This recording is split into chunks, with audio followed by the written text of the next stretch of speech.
let's talk spicy feral kittens.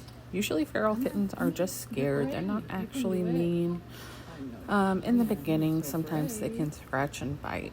I've been working with these guys for a little over a week now. They were trapped out at a local gas station, very frightened. I've got 4 of them, 2 boys and 2 girls. The most important thing about feral kittens is that you don't want to free feed your high value food. So that is things like wet food or churros, treats.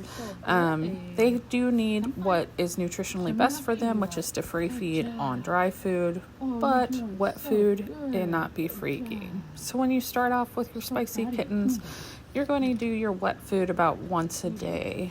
And at first, you're just going to stand there and stare at them, and they're going to stare back at you. You're going to do that for a couple days until they're just not running from you when you come up.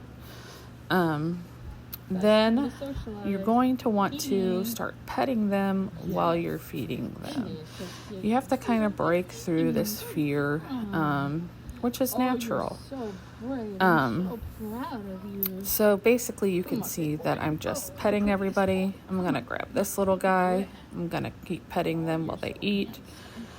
And basically that's going to tell them that we're associated with food. We bring food and they shouldn't be afraid of us.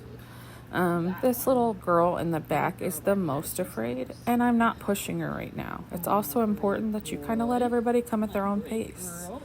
So I hope that this helped you in your journey with fostering ferals.